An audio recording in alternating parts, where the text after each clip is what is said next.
Welcome to the Art of Decluttering podcast. We're your hosts. I'm Kirsty Amy from Feels Like Home Professional Organisers. And I'm Amy Ravel from Simply Organised. We can't wait to share with you all our tips and tricks to help you declutter and keep your home and family organised.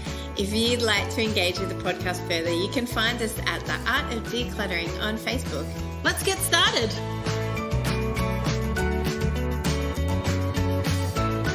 Welcome to episode 11 of the Art of Decluttering. This week we are talking about desks, studies, home offices, and your workplace or desk. Everyone really nowadays has some kind of a desk or a place where they do their paperwork processing, paying their bills online. If you're a stay-at-home mum, you have some kind of a station. Even if it's your phone and you sit down somewhere and do it on an iPad or your phone, you're still going to have somewhere where you keep pens and papers. And then if you're an executive, doing mortgage broking, or you're executive in an office, you also have a desk and papers and pens. And all of us in between have stationery, have computers, have iPads and phones, and have that kind of administration side of our life. And that's what we want to talk to you about today. Yeah, workstations. Woohoo! What kind of workstations do you use, Kirst? Tell us about, do you work... I know the answer to this, by the way, people. I'm not, totally getting to know Kirsty now. But tell us about where you work and what that looks like. So I have a home office. But that is where I work most of the time. It's a room at the front of our house, and that is got my desk and everything for me in there. We also have a second office in our home for Simon, because he works at home sometimes too. So we're lucky that we have a big enough house that we've converted one of the bedrooms into a home office. Well, actually two. So he also has an office. And then if we're talking about all types of workstations, as mentioned in our walk-in pantry, we also have a little workstation where our iPads sit, where notices go, where filing goes for this kids' schoolwork. So the walk-in pantry is kind of like your family hub, is that right? Yes. And then the offices are genuinely your offices. Yes, exactly. But yours is different, Amy. Tell us about yours. Ours is different. And again, both my husband and I work from home. So we've converted one of our bedrooms into an office for my husband, and he has a proper office with a door, and he has a bit more privacy. My desk, however, is out in the hub of our family living area. And so while I'm working, I've got the kids watching TV in the background, or I can see them outside playing basketball. I can see the front door. I'm right next to the kitchen. So my desk is really that. It's a desk. It's not an office. And it is also our family hub. So schoolwork, notices, bills, everything comes through my desk. And that's the only place in our home that paperwork goes. Excellent. Very different. As always, we are different. We bring you both ends of the spectrum. And I really love the way that I get to do it. I love having a desk that is accessible and easy, and it is just a desk. So there's not really any opportunity for me to bring things into an office per se. There's no storage, there's no kind of corner of the room that I can hide things in. It's my desk, and it needs to be really efficient. So I'm working from home when I'm not out in people's homes, or not out networking, or not out doing different things. I'm working at home. And so I need to be able to sit there and work sometimes 8-10 hours and really get productive work done. And then at other times I can be cooking a spaghetti bolognese, then putting some forms in for the school, and then popping over and getting stuff ready for dinner and paying bills all at the same time. Yeah, which is how our pantry works for me. That's brilliant, isn't it? Yeah. My office is more probably typical space in a home that might be a dumping ground for people. It's not for our family, but I have been in plenty of people's homes that the study or home office space is their dumping ground. And I have a lot of people who actually, this is their biggest desire, to get this space cleaned, because they want to be able to sit at their desk and work and be creative and be productive. So it can be a real bugbear for a lot of people that I work with. And Kirsty has just mentioned the two buzzwords for today's podcast, and that's creative and productive.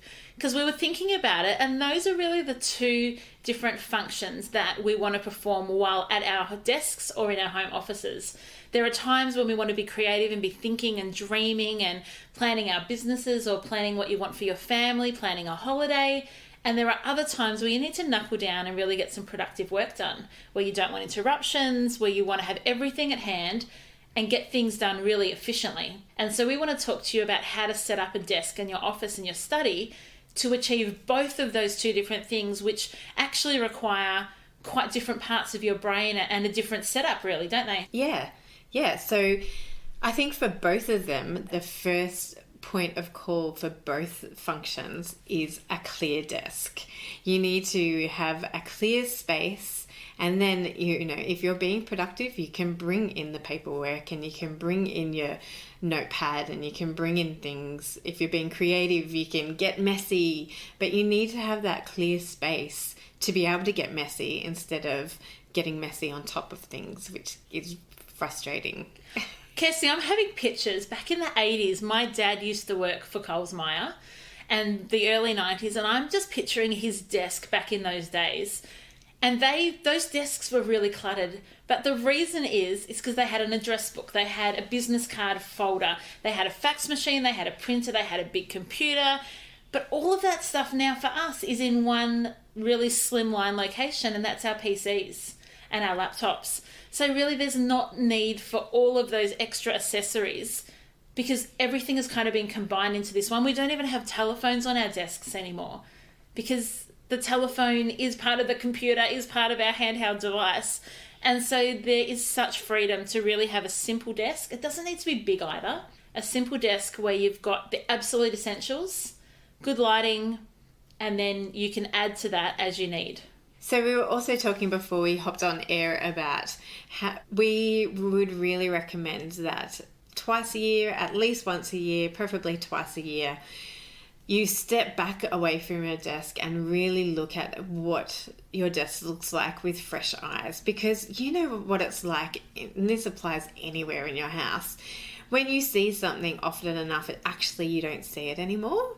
It completely becomes disappears. Visually invisible to you because it's part of your environment. So if you have sticky notes all around your monitor, if you have papers everywhere, if you have bits and bobs all over your desk, then sometimes, or a lot of times, they just disappear because you're so used to seeing them. So we really recommend stepping away and having fresh eyes on your desk and actually decluttering the desk completely, and then making wise choices about what needs to go back up. Like maybe that some of those sticky notes do need to go back up. They are your passwords or your things that you do use regularly and you do reference regularly. So that's awesome.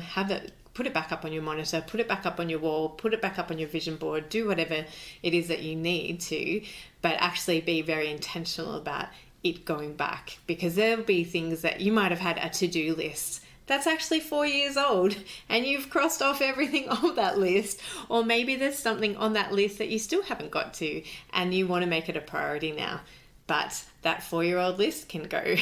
What I found, Kirsty, is when I'm doing that, so I go through the stage where I take every single thing off, put it in a tub, and then I pick what goes back. And there's some things like, oh, I suppose I could need this. Take a photo of it. Excellent. And then it's on your phone, and you don't need to necessarily have the sticky note or the piece of paper with the emergency contact list for people that you really never call, because you've now got it on your phone. And so you can reduce some of that clutter. And clutter on a desk is distraction on a desk. And distraction on a desk means you've really closing off your avenues to creativity and you're stamping out your productivity. And we want those things. That's what work is about, creativity and productivity. And so a clear desk and a decluttered desk will set you up for that. So what does a creative desk look like then, Amy? So I would say a creative desk looks like an absolutely clear desk to start off with. And then you start to bring in the creative elements. So it might be paper, it might be a vision board, and then you might pull out some coloured pens and texters and sticky tape and glue, and you can kind of create that environment that you then dream in without all the distractions. And you've got that space for creativity. And For creativity, I would turn the computer off. Unless obviously you're like a designer and you need to be creative on there. But if you're literally just brainstorming and having kind of that dreaming space, I turn emails off, I turn my phone off. Sometimes it's just 5-10 minutes of dream, but it's dream with no distractions. And that's so powerful. I love it. I think that even if you're being creative or productive, a great tip is to get rid of your phone. Like, take it away, move it off your desk, even if you're just putting it under your desk, away for that space that for that time that you're really dedicating to that task, whether it be creative or productive. But I find it so easy to go, I'll just quickly have a look at Facebook, or I'll quickly have a look and see, I'm easily distracted. And it's a procrastination yes tool as well. That's what your phone is, and it's a temptation. Yes, so remove it from your space if it's not a necessity for your creativity.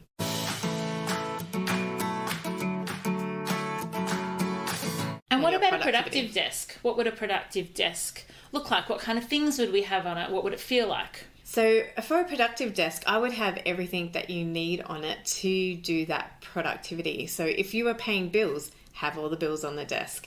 Have every tool that you need to do that productivity.